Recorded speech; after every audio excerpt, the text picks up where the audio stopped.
Oui, Père éternel, notre Dieu, notre roi, nous te disons merci. Merci infiniment pour ce jour béni de sabbat que tu nous accordes. Oui, Seigneur, merci pour toute cette nourriture que tu nous as fait part jusqu'à aujourd'hui, en ce matin. Et merci pour toutes tes bénédictions que tu déverses sur nous.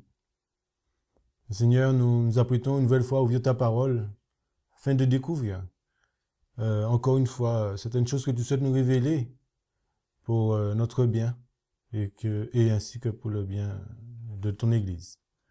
Le Seigneur t'envoie tes anges afin de nous garder durant ce moment de partage autour de ta parole et que nous puissions non seulement la comprendre, l'entendre et la comprendre, mais que nous puissions la mettre en pratique. Oui, Seigneur, visite tous tes enfants, qui te louent et qui te célèbrent aujourd'hui dans ton saint jour de sabbat. Veuille, Seigneur, accompagner chacun, chacune, ainsi que les enfants. Que tu puisses, Seigneur, nous inspirer lors de ce partage. Et c'est au nom de Jésus, ton Fils, que nous te prions pour le pardon de tous nos péchés, pour ta gloire. Amen. Amen. Amen. La raison de ce message, en ce matin, est de savoir, est-ce que nous vivons la foi de l'Église primitive? Car sans cette foi, les amis, chers frères et sœurs, on ne peut pas être scellé du Saint-Esprit. On ne peut pas recevoir l'appui de l'arrière-saison.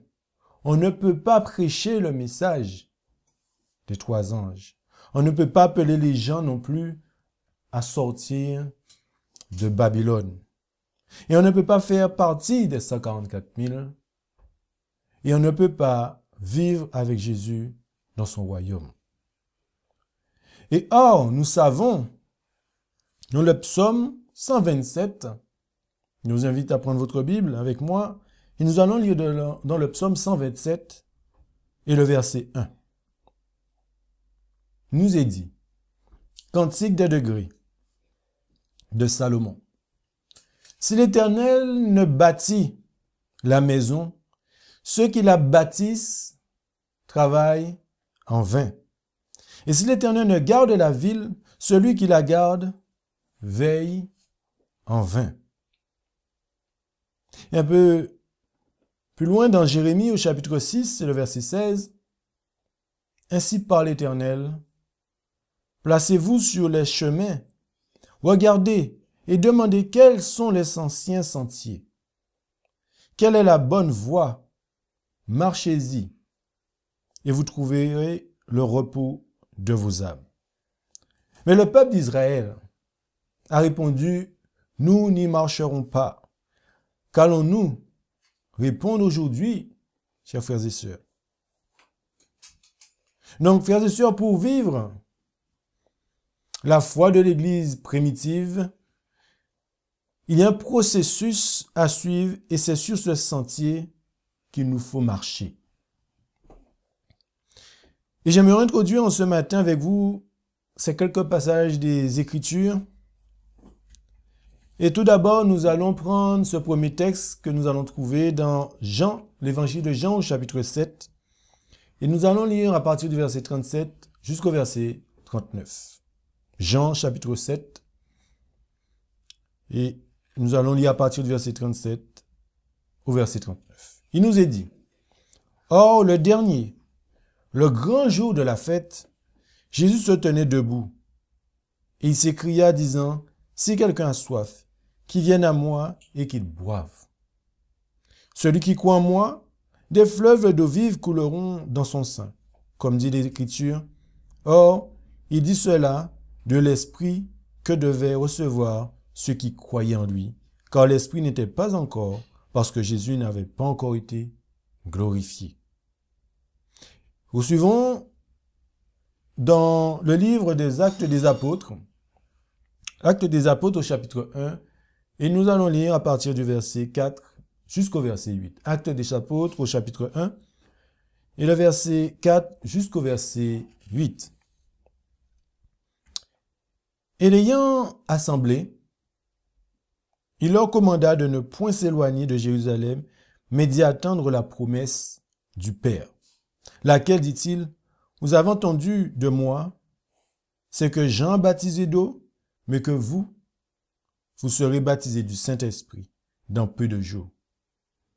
Verset 6.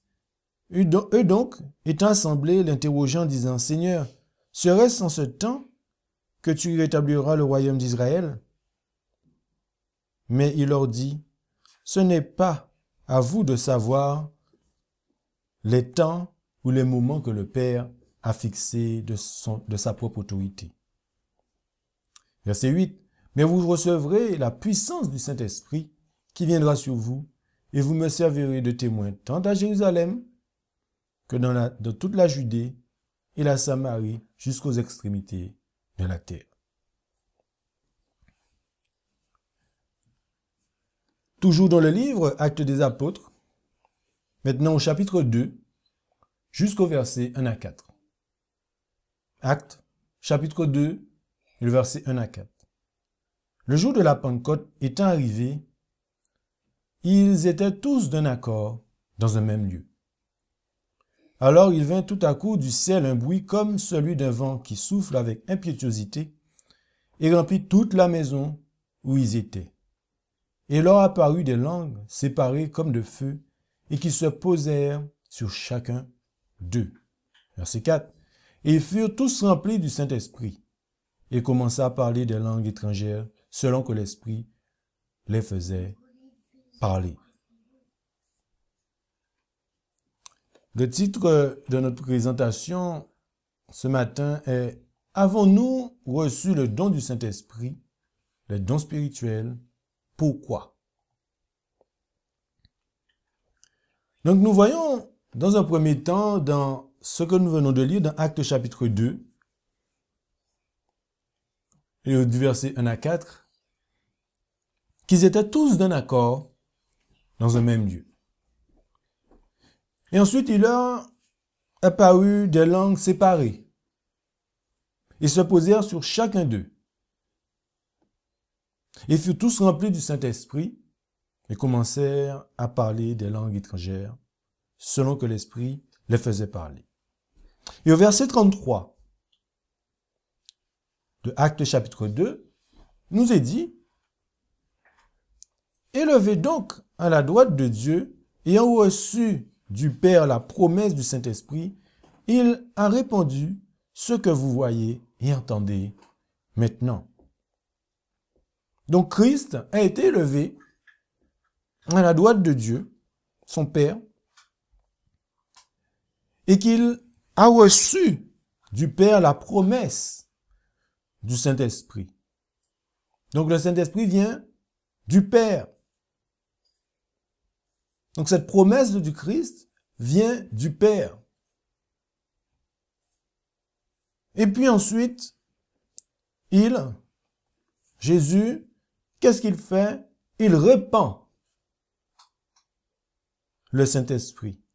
Ça serait difficile de répandre quelqu'un, une personne. Donc là, on voit que cette promesse qui vient du Saint-Esprit, Jésus la reçoit et la répand sur les disciples.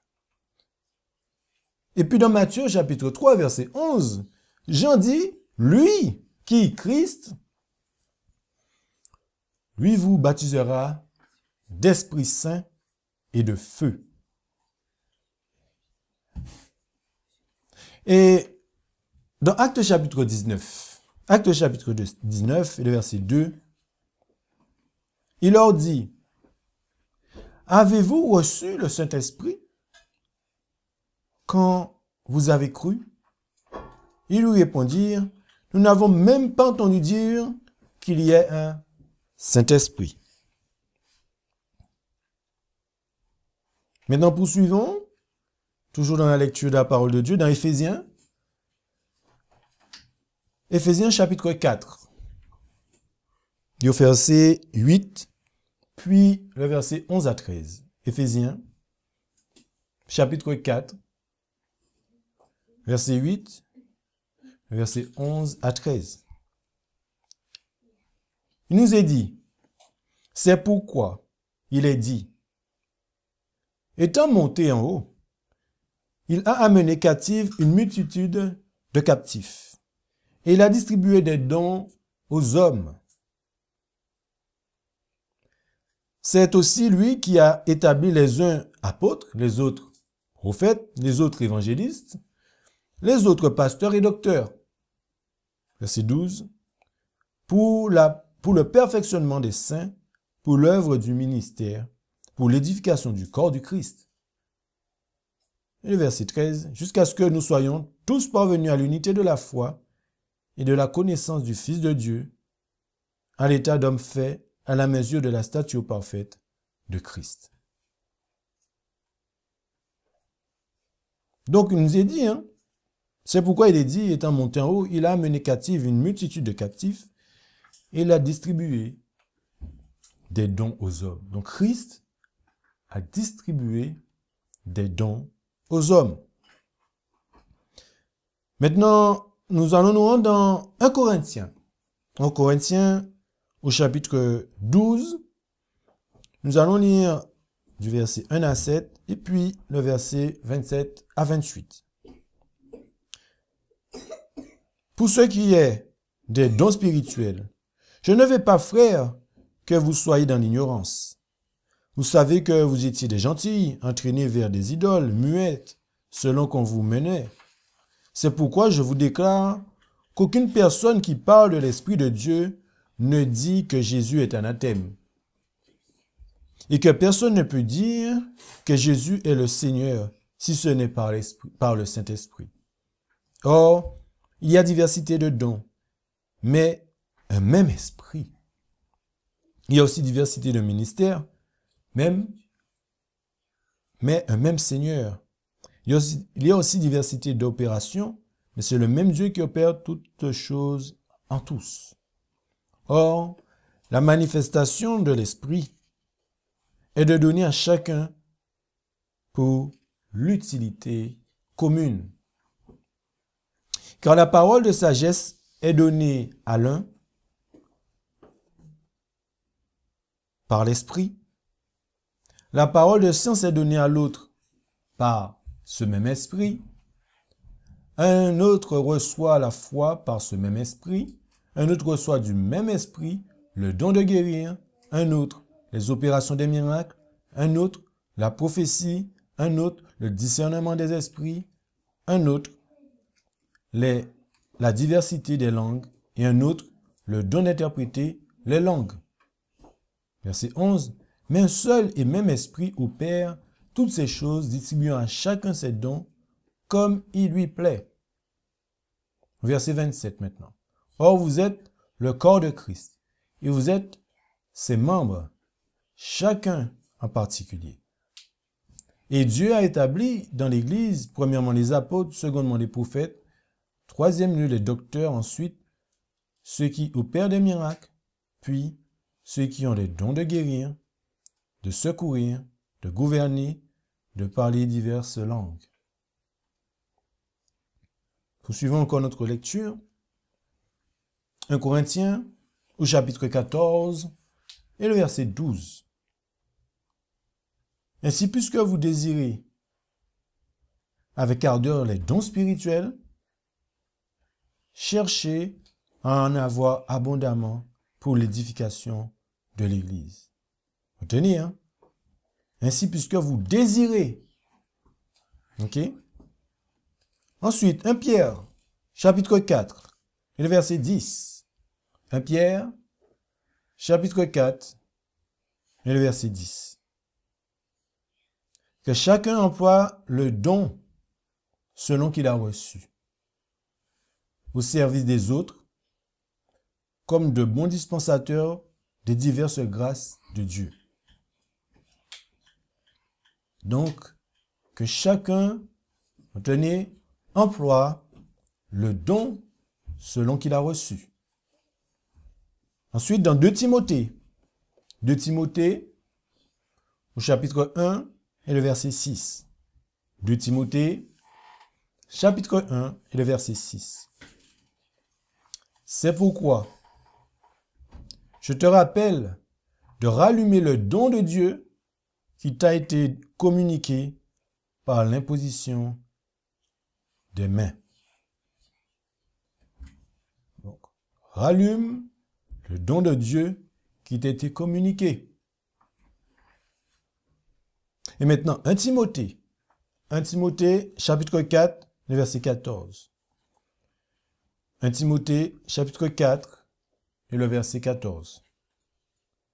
Ne néglige point le don qui est en toi, qui t'a été donné par prophétie, par l'imposition des mains du conseil des anciens. Il nous est dit, ne néglige point le don qui est en toi. Donc, en 3 grandes lignes, en ce matin, et 4 sous-points, nous allons définir qu'est-ce que le don du Saint-Esprit. Ensuite, de qui et comment recevons-nous le Saint-Esprit? Troisièmement, pourquoi devons-nous recevoir le don du Saint-Esprit? Et puis, l'utilité du don du Saint-Esprit. Donc, nous avons fait mention de dons. Et ce don, qu'on pourrait dire comme un cadeau qu'on reçoit de Dieu, parce que ce que Dieu nous donne, nous ne méritons pas. C'est pour cela que Dieu, par sa grâce, nous fera ou nous fait don.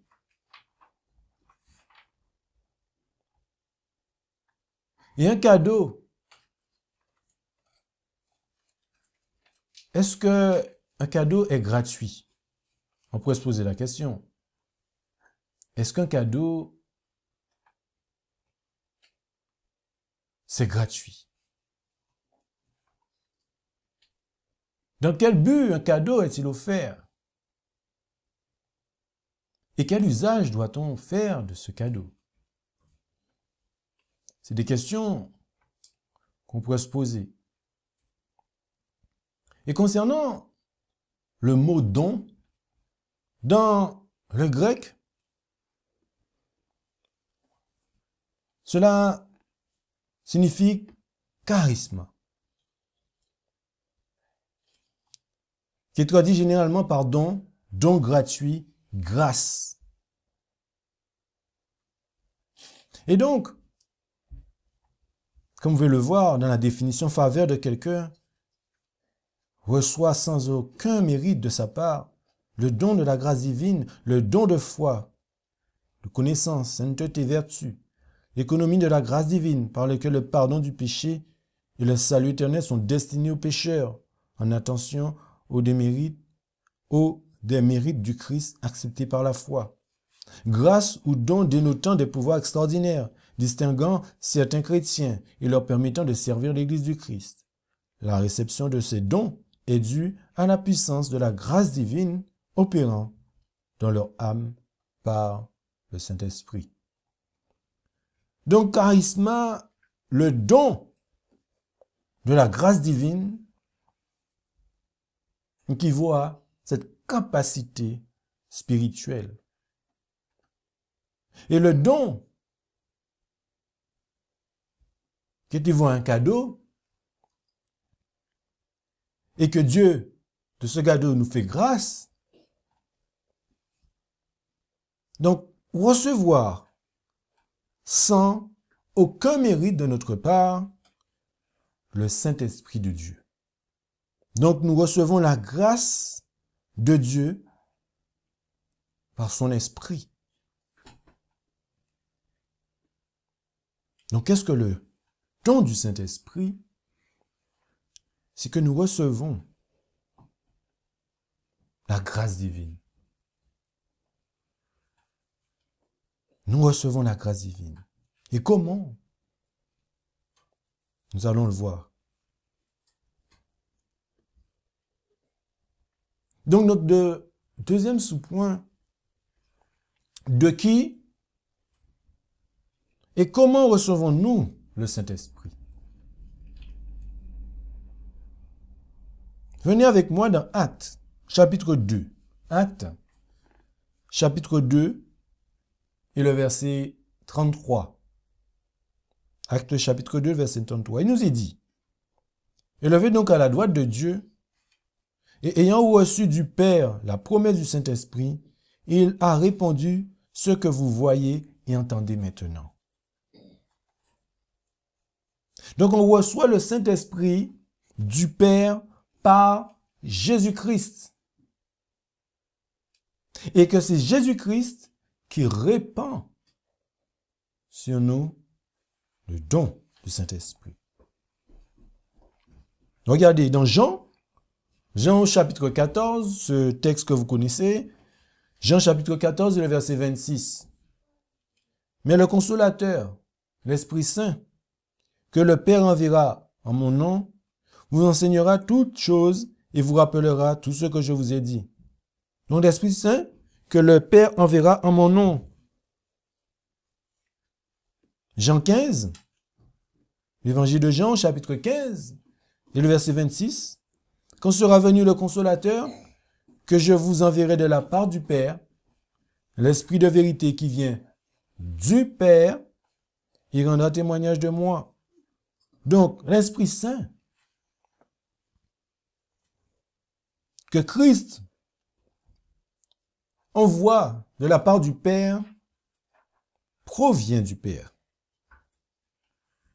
Parce que Jean nous a dit que celui qui vous baptisera d'Esprit Saint et de feu, c'est Christ, l'agneau de Dieu. Donc de qui et comment recevons-nous le Saint-Esprit? Le Saint-Esprit vient du Père que Christ répand sur ses enfants.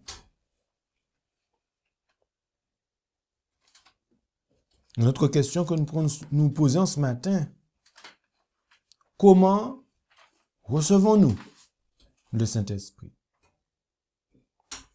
Maintenant, nous allons aller dans le livre des Actes, chapitre 8.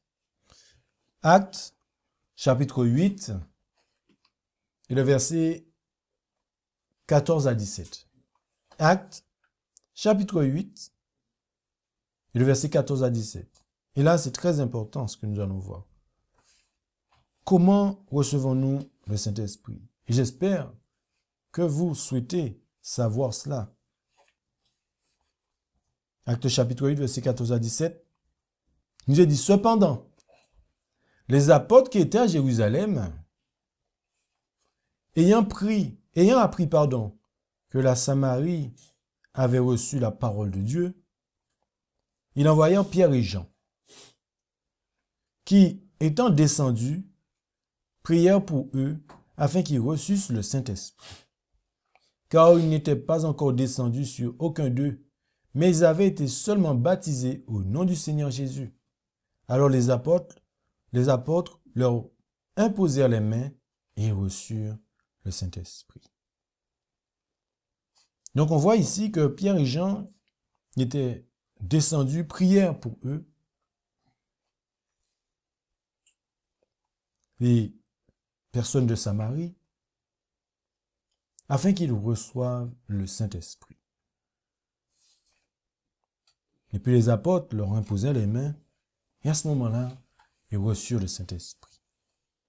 Actes chapitre 10, le verset 44, il nous est dit, Actes chapitre 10, le verset 44, comme Pierre prononçait encore ces mots,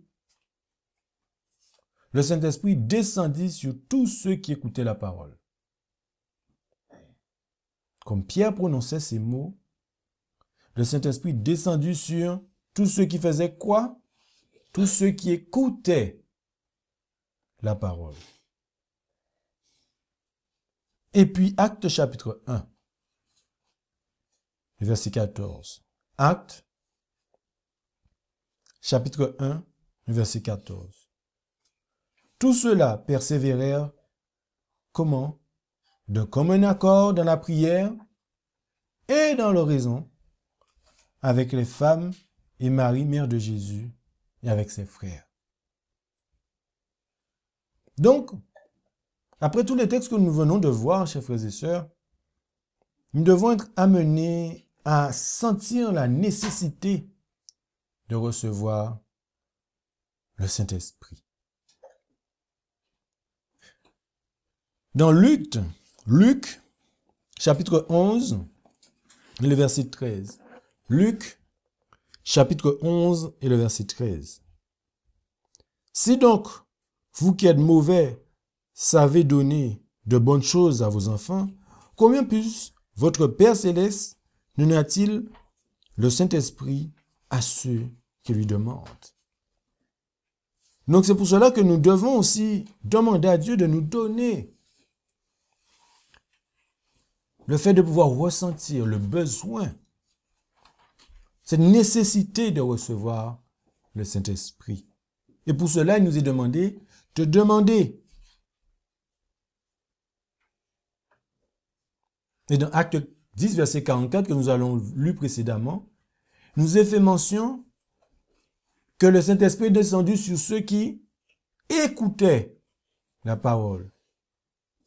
Donc il y a aussi cette notion d'écouter la parole de Dieu, c'est-à-dire de la mettre en pratique aussi. Il nous est demandé aussi un quatrième point. Rendez-vous avec moi dans 2 Corinthiens, chapitre 13. 2 Corinthiens, chapitre 13 et le verset 5. Nous allons demander, examinez-vous vous-même pour voir si vous êtes dans la foi. Éprouvez-vous vous-même. Ne reconnaissez-vous point vous-même que Jésus-Christ est en vous, à moins que vous ne soyez des réprouvés. Donc, on voit ici cette notion de s'examiner. Nous devons nous examiner pour savoir si nous sommes dans la foi de Jésus. Éprouvez-vous vous-même, nous dit la parole de Dieu.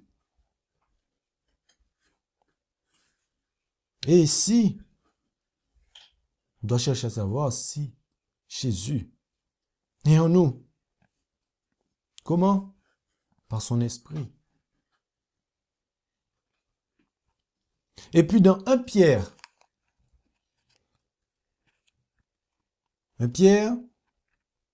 chapitre 5 et le verset 6.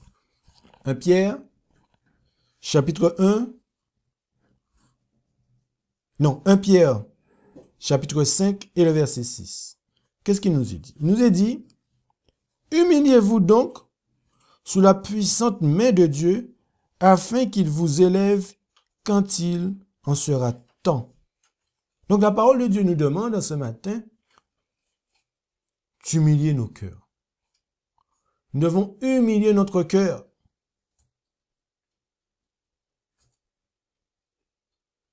Comment?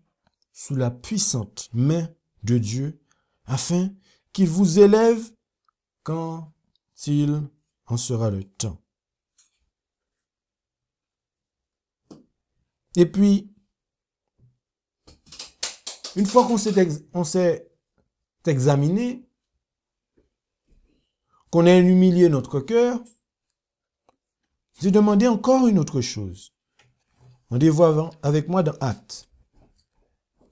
Actes, chapitre 3. Actes, chapitre 3, les versets 19 à 20. Repentez-vous donc et convertissez-vous afin que vos péchés soient effacés quand les temps de rafraîchissement viendront de la part du Seigneur. Et il vous enverra qui? Jésus-Christ, celui qui vous a été prêché auparavant. Donc, premièrement, il nous est encore demandé une véritable repentance. Nous devons nous repentir et être convertis. Parce que si nous ne nous repentons pas, qu'est-ce qu'il nous est dit? Vos péchés ne seront pas effacés. Parce que les péchés sont effacés du fait que nous nous repentons et nous nous convertissons. Et tout cela pour que le temps de rafraîchissement puisse venir de la part du Seigneur.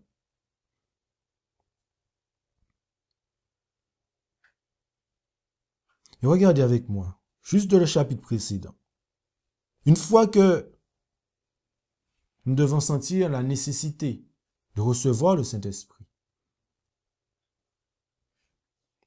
et puis de prier, de demander à Dieu le don du Saint-Esprit, en écoutant la parole et en s'examinant,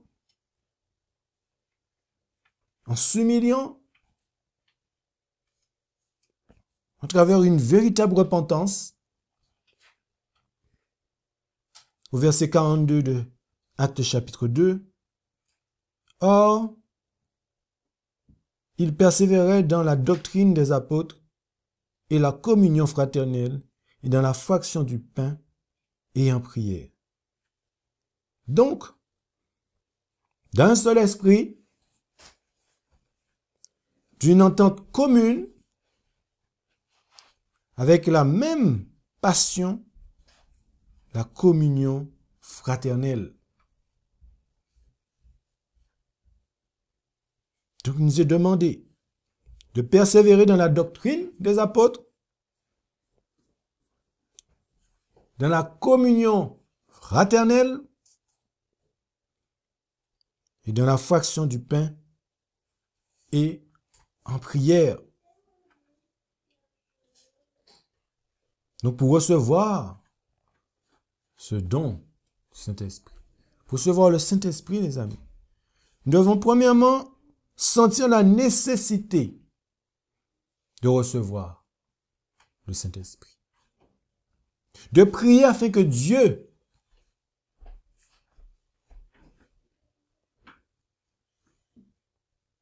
nous donne le don du Saint-Esprit. En écoutant sa parole, en s'examinant, en humiliant notre cœur, dans une véritable repentance et d'un commun accord qui signifie d'un seul esprit, une entente commune avec la même passion, la communion fraternelle. Et donc pourquoi maintenant? Pourquoi nous devons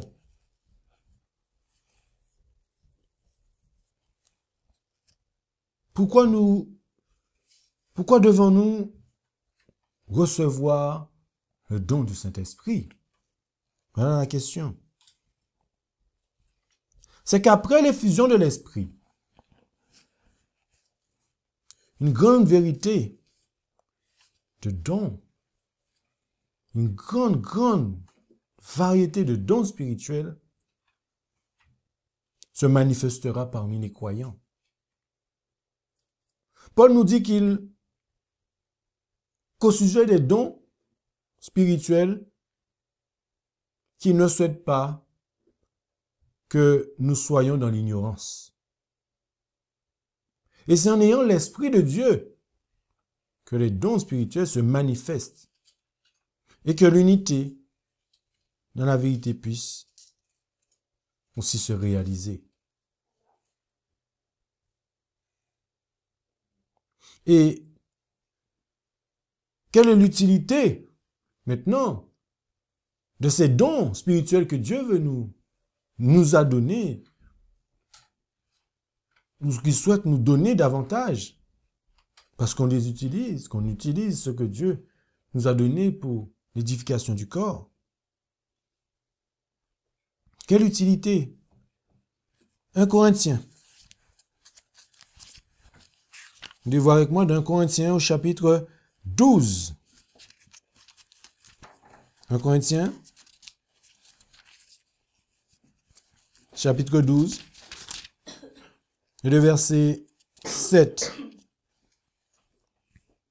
1 Corinthiens, chapitre 12, verset 7. Or, la manifestation de l'Esprit est donnée à chacun pour profiter à tous. Car la parole de sagesse est donnée à l'un par l'esprit, la parole de connaissance est donnée à l'autre par ce même esprit, un autre reçoit la foi par ce même esprit, un autre reçoit du même esprit les dons de guérir, un autre les opérations des miracles, un autre la prophétie, un autre le discernement des esprits, un autre la diversité des langues, et un autre le don d'interpréter les langues. Mais un seul et même esprit opère toutes ces choses, distribuant à chacun en particulier comme il lui plaît. Car comme le corps est un, et plusieurs membres, et tous les membres de ce seul corps, étant plusieurs, sont un corps, ainsi aussi est Christ. Car nous avons tous été baptisés par un même esprit pour être un seul corps, soit juif, soit gentil, soit esclave, soit libre, et nous avons tous été abreuvés d'un même esprit. Car le corps n'est pas formé d'un seul membre, mais de plusieurs. Verset 18. Mais maintenant Dieu a placé chacun des membres dans le corps comme il a voulu. Donc on voit une nouvelle fois que la manifestation de l'esprit est donnée à chacun pour profiter à tous. À tous. Éphésiens. Dans Éphésiens, chapitre 4, verset 12.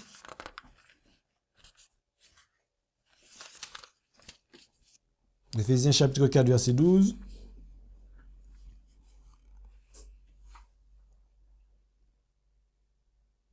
On va même lire un peu plus haut. Verset 10, celui qui est descendu est le même aussi qui est monté au-dessus de tous les cieux afin qu'il remplisse toutes choses. Et il a donné les uns des apôtres, les autres des prophètes, les autres évangélistes, les autres des pasteurs et enseignants pour le perfectionnement des saints, pour l'œuvre du ministère, pour l'édification du corps du Christ, jusqu'à ce que nous parvenions tous à l'unité de la foi et de la connaissance du Fils de Dieu, à l'état d'homme fait, à la mesure de la stature parfaite de Christ. Donc, c'est pour le perfectionnement des saints, pour l'œuvre du ministère, pour l'édification du corps du Christ.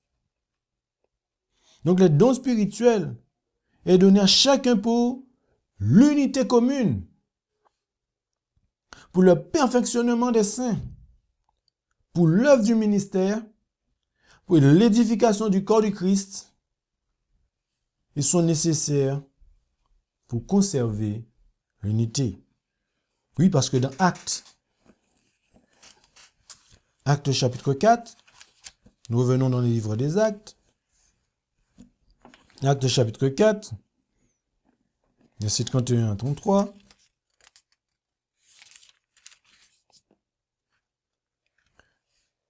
Actes chapitre 4, verset 31 à 33. Lorsqu'ils priaient, le lieu où ils étaient assemblés trembla, et furent tous remplis du Saint-Esprit, et ils annoncèrent la parole de Dieu avec hardiesse. Or, la multitude de ceux qui avaient cru n'était qu'un cœur et qu'une âme, et personne ne disait que rien de ce qu'il possédait fût à lui.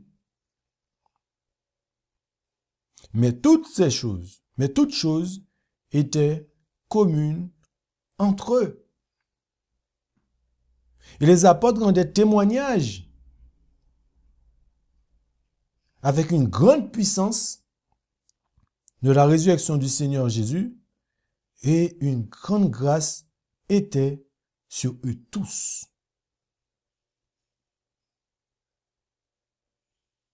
Donc ceux qui avaient cru, la parole de Dieu nous dit qu'ils n'étaient qu'un cœur et qu'une âme.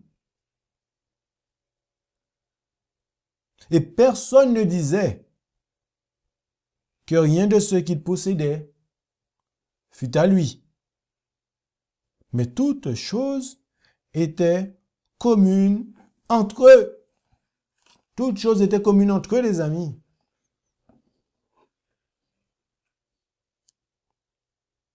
Dans le livre Premiers Écrits, À la page 140, paragraphe 2. La messagerie du Seigneur nous dit, au temps de la fin, nous est-il dit, les sages comprendront. Ce qu'on vient de lire là, les sages comprendront. Alors l'unité de la foi régnera parmi ceux que Dieu considère comme sages. Car ceux qui en réalité ont une juste compréhension des choses doivent nécessairement les comprendre de la même manière. Je reprends. Au temps de la fin, nous est-il dit, les sages comprendront, alors l'unité de la foi régnera parmi ceux que Dieu considère comme sages. Car ceux qui, en réalité, ont une juste compréhension des choses doivent nécessairement les comprendre de la même manière.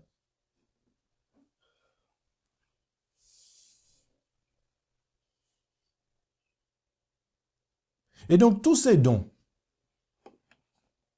sont pour le corps, nous avons vu. Dans Acte 4, verset 31 à 33 que nous avons lu, sans corps, avons-nous de la puissance? Dans Acte 2, que nous avons lu, verset 42, nous avons vu que la puissance réside dans l'unité du corps. Et si nous allons à l'extérieur, sans cette puissance, nous allons ramener des âmes dans un corps démembré. Dans Acte 2, verset 11 à 41. Mais ce n'est pas tout. Lorsque Dieu donne, on vous offre un cadeau. Et la personne qui vous offre ce cadeau vient chez vous et voit ce cadeau toujours emballé. Qu'est-ce que vous pensez que la personne... Comment vous pensez que la personne va prendre cela?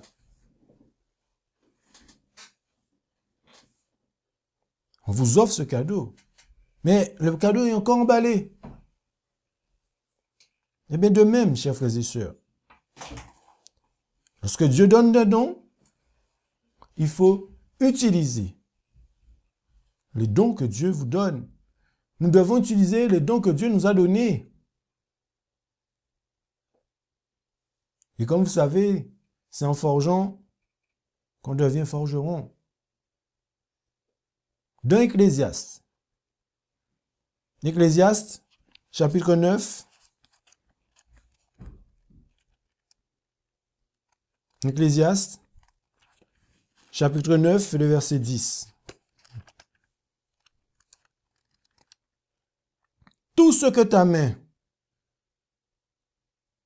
trouve à faire, fais-le selon ton pouvoir, car il n'y a ni œuvre, ni pensée, ni science, ni sagesse dans le sépulcre où tu vas.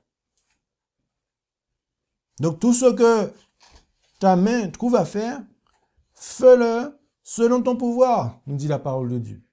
Nous devons utiliser les dons que Dieu nous donne. Dans Zacharie,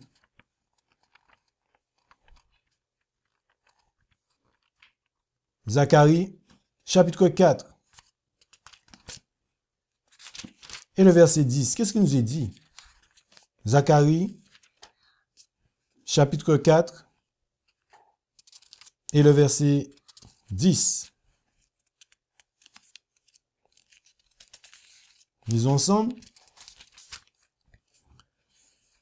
Car qui est-ce qui méprise le temps des petits commencements? Ils se réjouiront en voyant la pierre du niveau de la main de Zorobabel. Et ces 7 yeux sont les 7 ce sont les yeux de l'Éternel qui parcourent toute la terre. Donc, il nous est dit,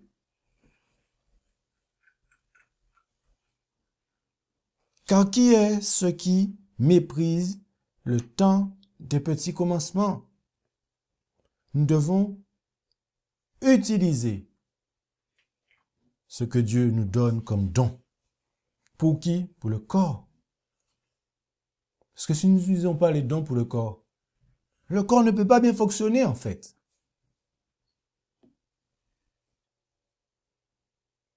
Dans Psaume 84, Psaume 84,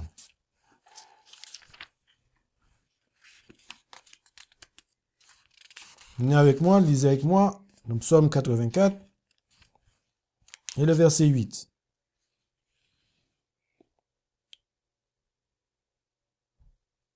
Éternel, Dieu des armées, écoute ma prière. Dieu de Jacob, prête l'oreille.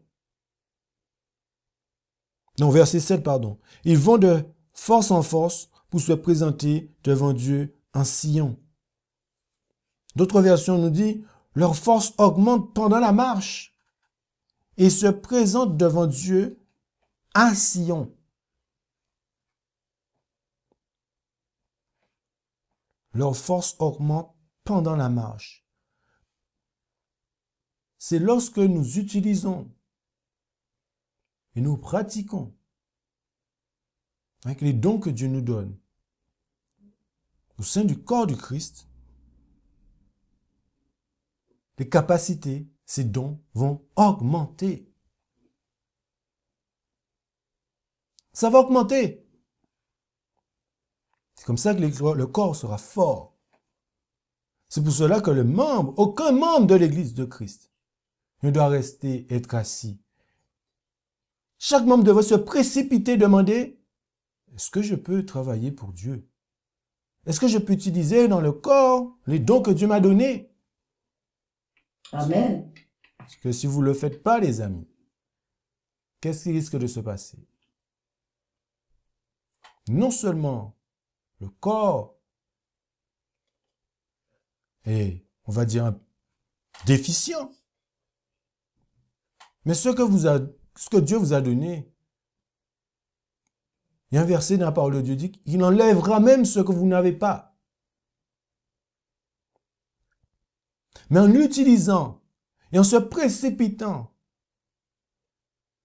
à demander à Dieu de travailler pour lui dans son Église, ces dons que Dieu nous donne à tout un chacun se décupler. Vont aller en augmentant et Dieu va même peut-être rajouter des dons de guérir, des dons de guérison, etc. Le don de pouvoir chasser les démons. Ah, dans le corps du Christ, il n'y a personne qui guérit, personne qui chasse les démons. Mais peut-être parce que la Bible nous dit la moisson est grande, mais il y a peu d'ouvriers. Combien de personnes qui travaillent ou combien d'attentistes qui sont assis à écouter et à errer? Le Seigneur nous demande d'utiliser il nous fait grâce de ce cadeau qu'il nous donne. Je vous invite vraiment à vous précipiter et à demander à Dieu, permets-moi de travailler dans la vie. Permets-moi de faire partie de ce corps. Et permets-moi d'utiliser chaque don et talent que tu m'as donné pour l'édification du corps du Christ.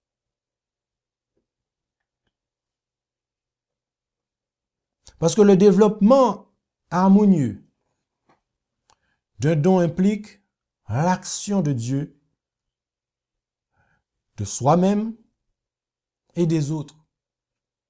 Parce qu'on a vu qu'on nous formons un corps. Quand un membre est atteint, le reste du corps ressent l'impact. Et donc cela nous permet de ne pas être égoïstes. Cela nous permet de ne pas nous reposer sur quelques membres, parce que lorsqu'on se repose sur quelques membres, qu'est-ce qui risque de se passer? Les autres membres vont se fatiguer.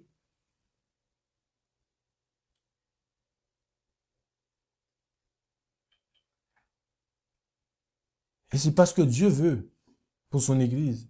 Il veut que nous soyons tous ensemble, travaillant ensemble d'une manière harmonieuse.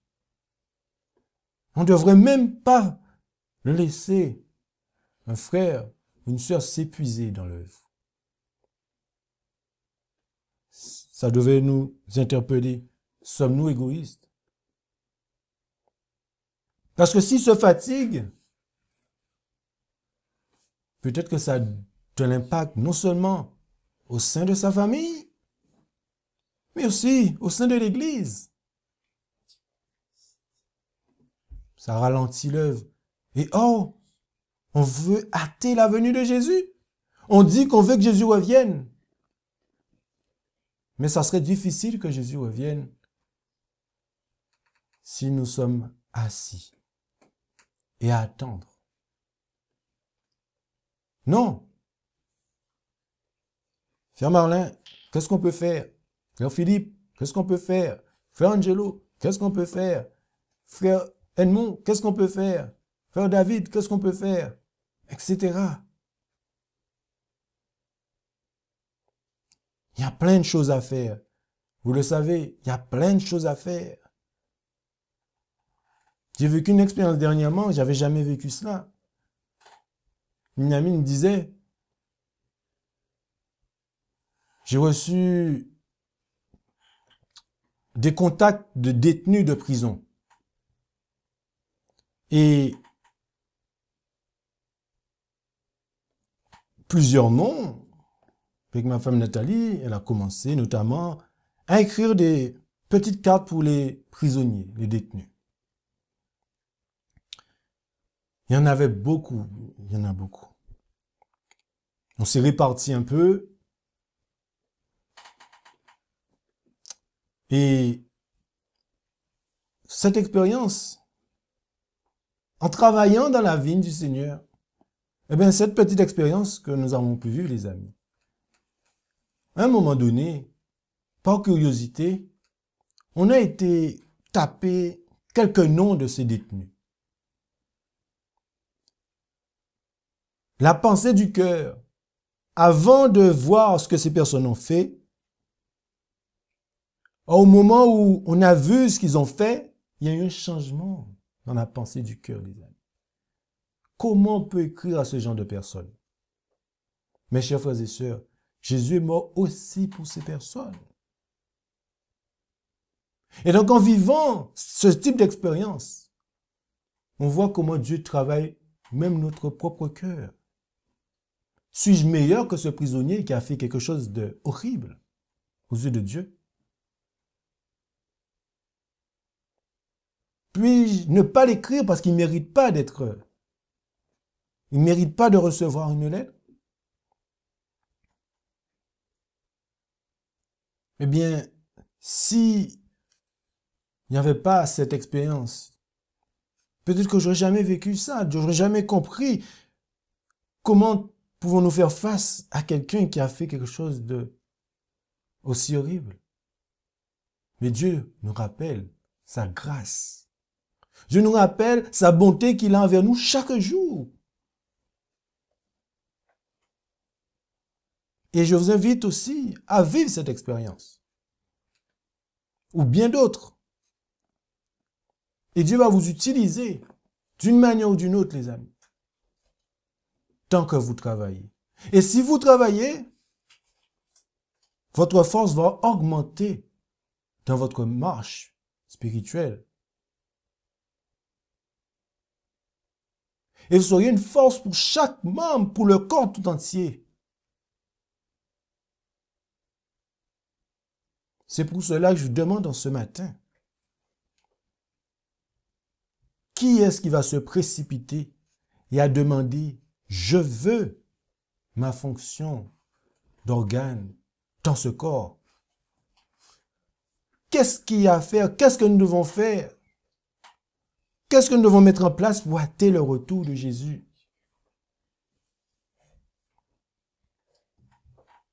Oh, frère Marlin, j'ai pas de don. Je sais rien faire. Personne ne peut dire ça. Dieu a donné à chacun au moins un don ou un talent. Et je vous assure, au moins un don ou un talent pour le corps. Parce que si vous acceptez Jésus-Christ dans votre vie, si vous avez décidé de faire partie de ce corps, et qui dit faire partie de ce corps, vous êtes devenu un membre de ce corps. Donc vous avez au moins un don. Et Dieu vous demande en ce matin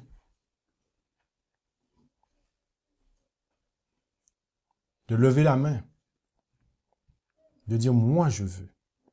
Moi, je veux hâter le retour de Jésus. Moi, je veux crier à plein gosier. » D'une manière ou d'une autre. Soit dans l'alimentation, que ce soit au niveau des enfants, que ce soit, peu importe, Dieu vous a donné un don et un talent pour son corps, pour le bon fonctionnement.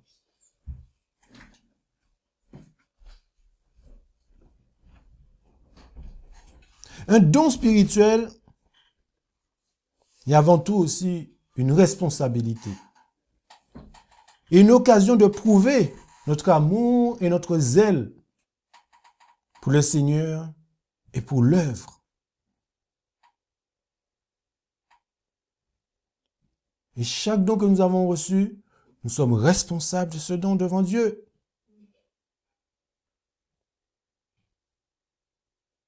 La question que je vous laisse en ce matin, comment vais-je l'employer pour sa gloire? Comment vais-je l'employer pour l'édification de son Église?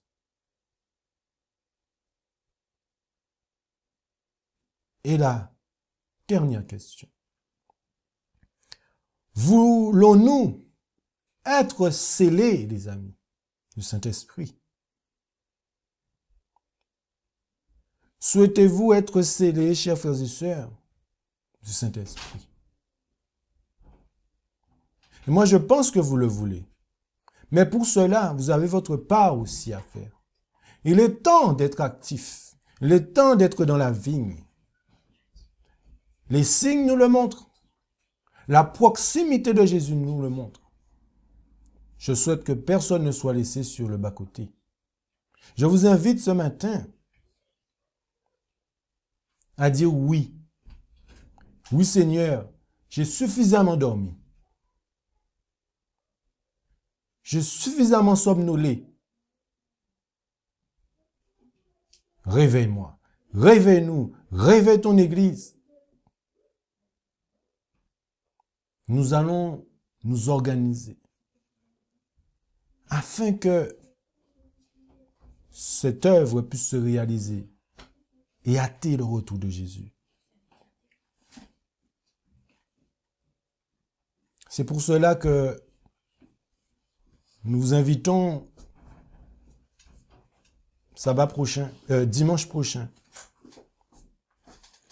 à assister à une réunion pour justement aider tout un chacun à trouver sa place. Aider tout un chacun à marcher, à œuvrer dans l'Église de Dieu pour hâter le retour de Jésus, pour aller par le monde entier. Mais toujours, comme on a pu le voir les disciples, dans la prière. C'est vrai que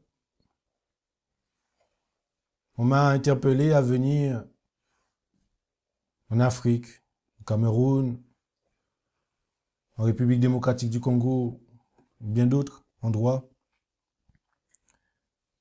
Et comme je disais, c'est Dieu qui envoie, c'est Dieu qui interpelle. Et c'est Dieu qui appelle à aller.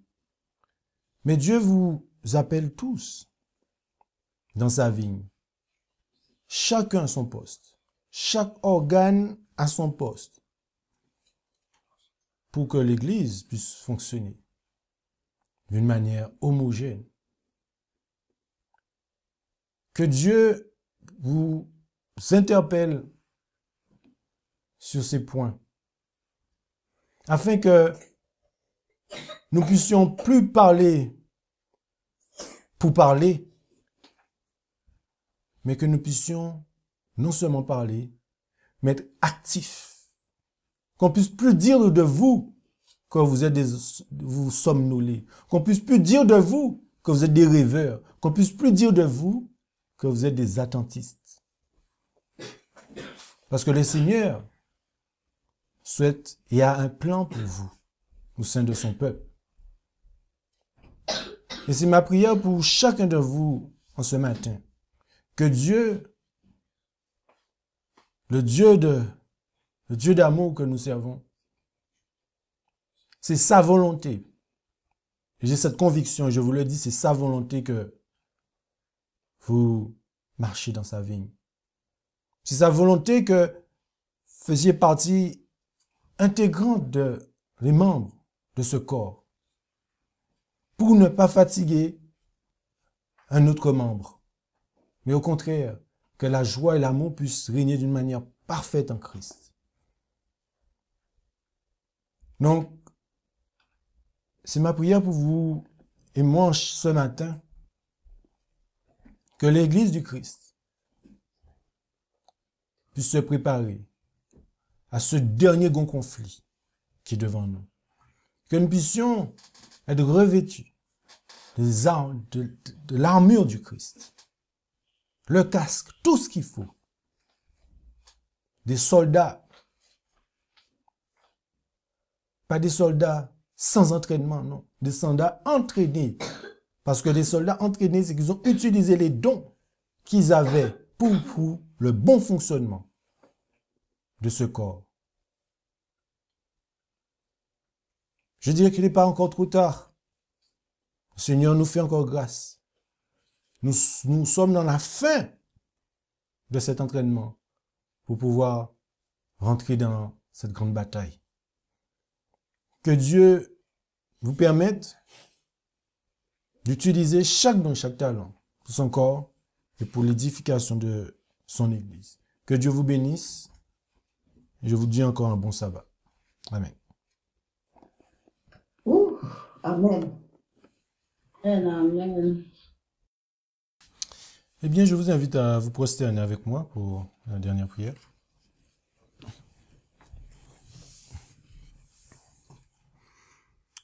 Père éternel, notre Dieu,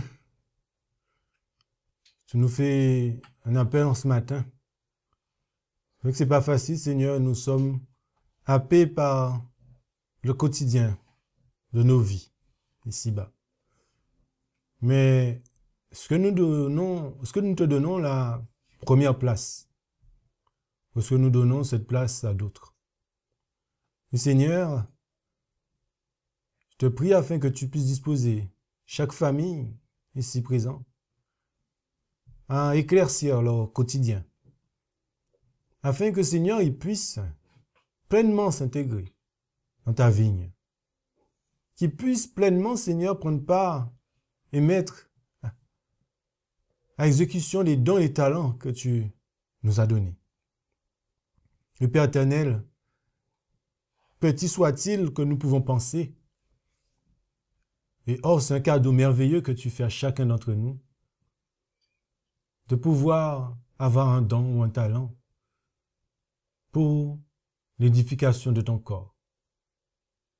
Et Seigneur, je te prie pour ton Église, que tu puisses, Seigneur, toucher les cœurs. Je prie pour mes frères et sœurs qui sont avec nous ou qui nous écouteront. Disposer leur cœur à lever la main afin de pouvoir courir et à te demander de leur donner cette place qu'il faut pour hâter la venue de ton Fils. Oui, Père éternel, notre Dieu, je sais que c'est le désir de mes frères et sœurs, car il y a tant à faire. Nous savons aussi que nos pionniers, notamment le frère James White, qui est décédé notamment aussi, la charge de travail qu'il avait à faire, d'épuisement, Permets que cela ne puisse pas arriver à l'heure d'aujourd'hui. Quand nous sommes dans les temps où ton peuple doit être prêt. Malheureusement, Seigneur, nous avons encore été indolents, passifs. Nous avons été désobéissants. Nous avons voulu faire qu'à notre tête. Te demandons pardon. Père, veuille, dans ce petit temps qui nous reste, donner la force et le courage à tes enfants qui se travaillent. Tu puisses leur donner une double portion, Seigneur, ton esprit, afin que le cœur, cette unité, puisse régner. Qu'on puisse point se revendiquer de quoi que ce soit. Qu'on puisse point se revendiquer des choses qui t'appartiennent. Mais que nous soyons tous humbles. Que nous soyons tous remplis d'amour les uns vers les autres. Permets que nous ayons des mots d'encouragement dans nos bouches, sur nos lèvres, dans nos pensées, dans notre cœur. Que nous ayons des pensées qui t'honorent et qui te glorifient. Que nous ayons, Seigneur, l'amour de notre prochain. Tu faire l'amour régner dans les foyers, dans les couples, parmi les enfants et au sein de ton Église. Mon Père éternel, je ne suis pas digne de quoi que ce soit. Tu connais mes faiblesses, mes manquements. Mais une chose que je sais que tu sais, c'est que tu connais mon désir de pouvoir partager cet amour que tu as eu envers moi, envers les autres, pour les autres. Seigneur, bénis-nous tous, fortifie-nous, permets que ce que nous avons pu voir ce matin ne puisse pas passer de l'oreille droite et sortir de l'oreille gauche, mais que cela puisse porter des fruits dans nos cœurs, nous soyons transformés. Nous avons besoin de ta présence dans nos vies. Merci de ce travail ministériel des anges qui viennent sonder nos cœurs, qui viennent nous protéger, nous garder, nous guider, nous instruire. Merci, Seigneur, de cette bénédiction. Bénis ton peuple, garde-nous encore dans ton saint sabbat, et au nom de Jésus, ton Fils. Te prions pour le pardon de tous nos péchés et pour la gloire de ton saint nom. Amen. Amen. Amen.